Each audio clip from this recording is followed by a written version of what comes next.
तो यहाँ पर इसी मुद्दे पर बातचीत करने के लिए हमारे खास मेहमान हमारे साथ हैं। आपको बता दें कि राजेश सिंह है बीजेपी प्रवक्ता हमारे साथ हैं, अशोक यादव है सपा प्रवक्ता हमारे साथ है, प्रेम नारायण सिंह पाल है प्रवक्ता कांग्रेस, निरंजन पोद्दार है राजनीतिक विश्लेषक।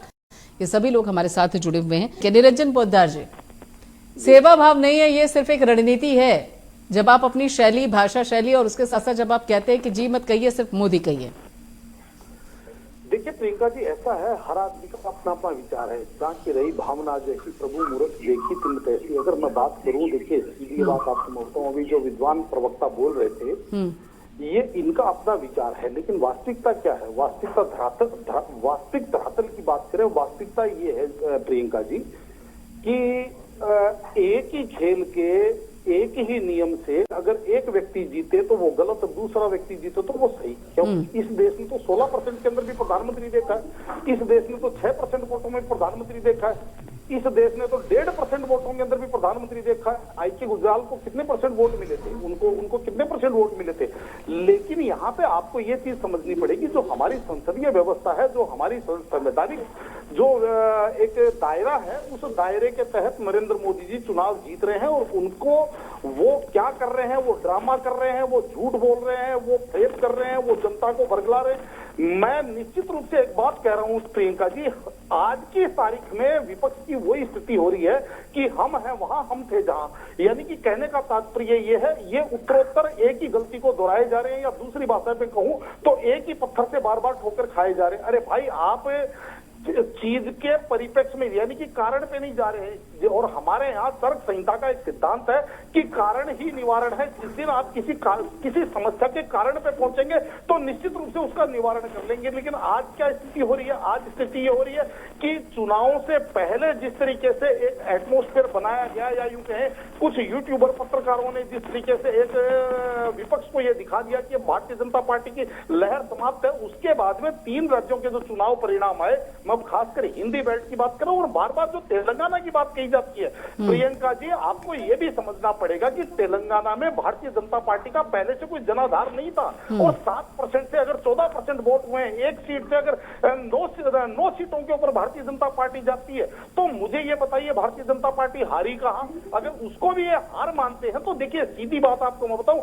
जब कोई भी पार्टी किसी राज्य में विस्तार करती है तो ऐसा नहीं होता एकाएक सरकार बना लेती है। लेकिन जिस तरीके से अब तेलंगाना के अंदर भारतीय जनता पार्टी ने विस्तार, यानी कि कांसी राम जी एक बात कहा करते थे, आपने सुना होगा कि हम पहला चुनाव हारने के लिए लड़ते हैं, दूसरा चुनाव किसी को हराने के लिए लड़ते हैं और तीसरा चुनाव जीतने के लिए लड़ते हैं। आज जिस तरीके से भारतीय जनता पार्टी ने तेलंगाना में चुनाव लड़ा है, तो ये चुनाव मेरे हिसाब से इन्होंने किसी पार्टी को हराने के लिए, यानी कि आज अगर 14% वोट जो कांग्रेस को नहीं गए और भारतीय जनता पार्टी को पड़े, वो अगर बीआरएस को चले जाते तो आप ये समझ लीजिए परिणाम कुछ उल्टे होते। यानी कि भारतीय जनता पार्टी ने बीआरएस को हराने का काम किया और शायद हो सकता है अगला चुनाव भारतीय जनता पार्टी वहां जीतने के लिए लड़े। पहली बात। दूसरी बात देखो, लेकिन बीआरएस को हराने के चलते, अगर वो बीआरएस को हराने के लिए है तो फिर उसमें तो फायदा कांग्रेस का ही हो गया ना? नहीं, इसके अंदर प्रियंका जी होता क्या है, आप देखिए, ये हमारा अपना एक विज्ञान है या हम अपना एक विश्लेषण है। बाकी जो राजनीतिक पार्टियां होती हैं उनका धर्म होता है अपना विस्तार करना, अपने आप को स्थापित करना किसी भी राज्य में। और भारतीय जनता पार्टी ऐसा नहीं है क्योंकि बीआरएस को हराने के लिए वहां पे गई थी,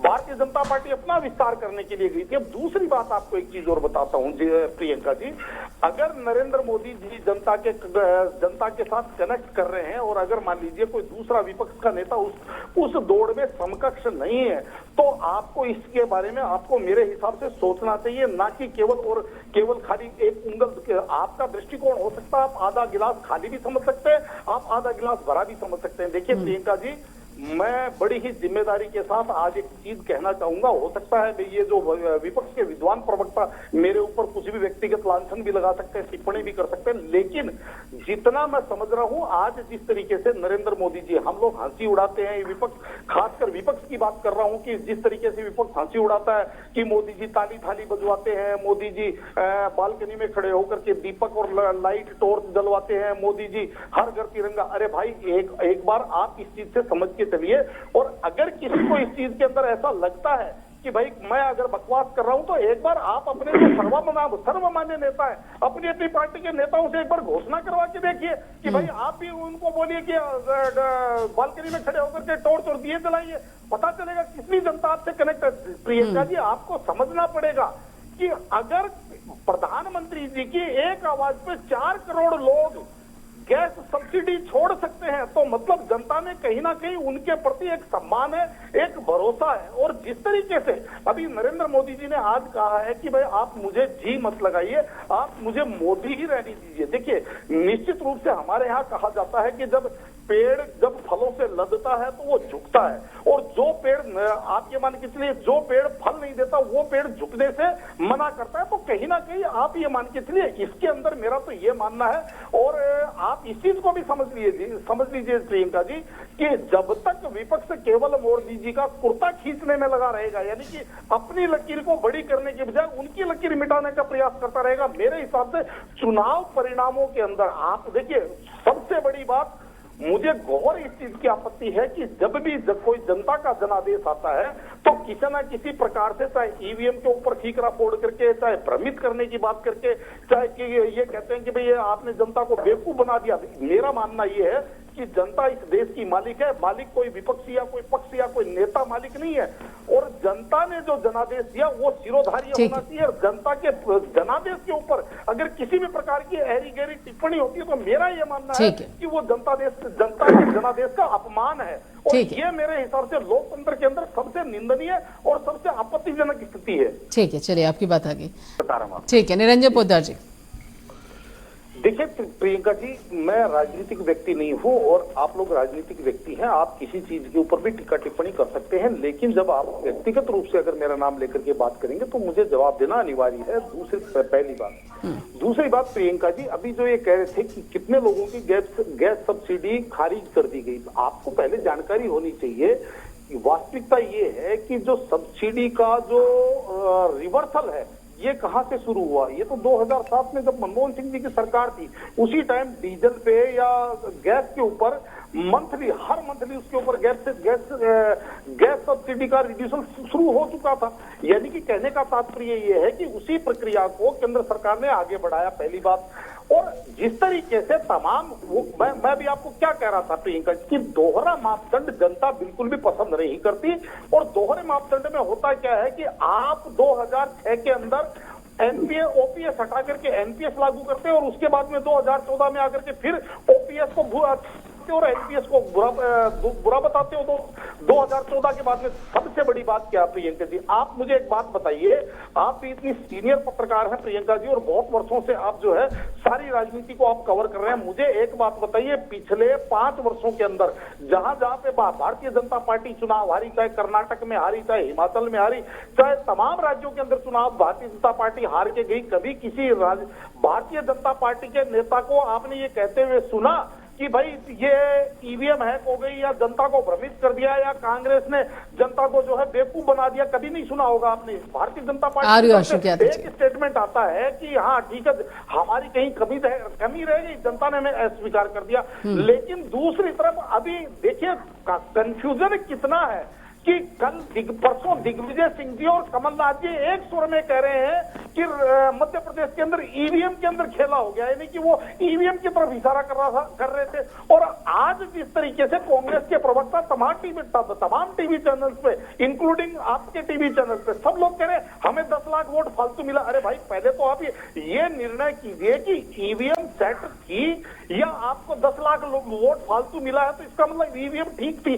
अब कहने का तात्पर्य ये है प्रियंका जी, जब जनता ने जो जनादेश दिया और उसके बाद में अगर उस जनादेश का अपमान किसी भी चीज को कहकर के कहा जाता है, ये कहते हैं कि अब भारतीय जनता पार्टी धार्मिक उन्माद फैलाती है। मुझे एक बात बताइए प्रियंका जी, राजस्थान में एक ही प्रकार की 2 घटनाएं घटती है। मैं बात कर रहा हूं रोड रेज की घटना, और दोनों घटनाओं में सेम प्रकार की समझ लीजिए दुर्भाग्यपूर्ण परिस्थिति बनती है कि 2 मौतें होती हैं। आज वाली जो घटना घटी उसको 50 लाख रुपए नगद उसके परिवार में एक बंदे को नौकरी और तमाम सारी सरकारी सुविधाएं, और कल जो घटी उसको केवल सांत्वना। कारण क्या था? कारण ये था कि पहले वाला अल्पसंख्यक समाज से था और जो कल घटना घटी वो बहुसंख्यक समाज से था। तो देखिए प्रियंका जी, ये तो मैंने आपको छोटा सा एग्जांपल बताया। तो जनता के अंदर जब ये ऐसी चीजें एक ही प्रकार के दो मामलों में जब विभेद होगा तो जनता के मन में निश्चित रूप से पोलराइजेशन होगा।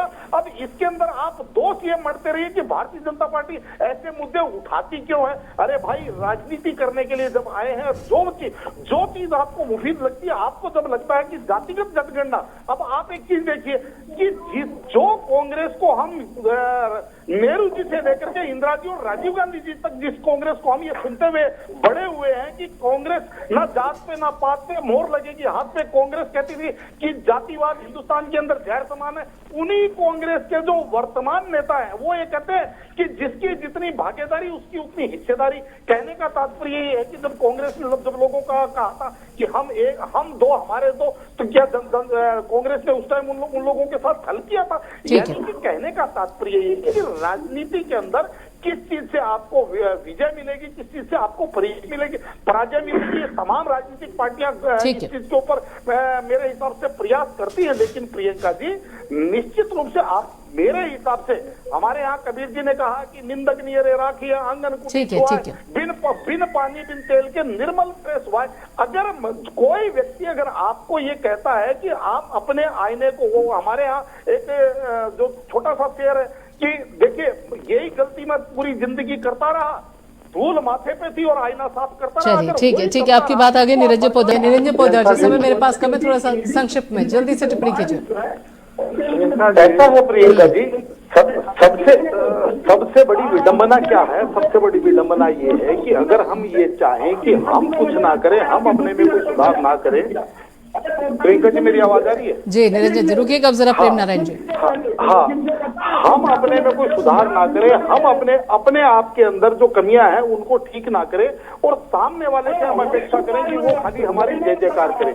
और दूसरी सबसे बड़ी बात क्या है, आज आपके टेलीविजन चैनल पे एक चीज और बता के जा रहा हूँ प्रियंका जी, कि यही लोग जो ये कहते हैं कि विश्लेषक और पत्रकार, और यही लोग जब अभिसार शर्मा, पुण्य प्रसून वाजपेयी, राजदीप सरदेसाई, जब अजीत अंजुम जैसे पत्रकार जब एक तरफा बात करते हैं, एक तरफा, जिसको कहते हैं स्पष्ट रूप से, जब ठीक है, वो यहाँ मौजूद नहीं है, इसलिए उनका नाम नहीं ले सकते हम उनका नाम नहीं ले सकते। चलिए ठीक है, बहुत बहुत शुक्रिया राजेश जी, अशोक जी, प्रेम नारायण सिंह जी और निरंजन पोद्दार जी, आप सभी लोगों का जुड़ने के लिए, इस चर्चा में अपना वक्त देने के लिए।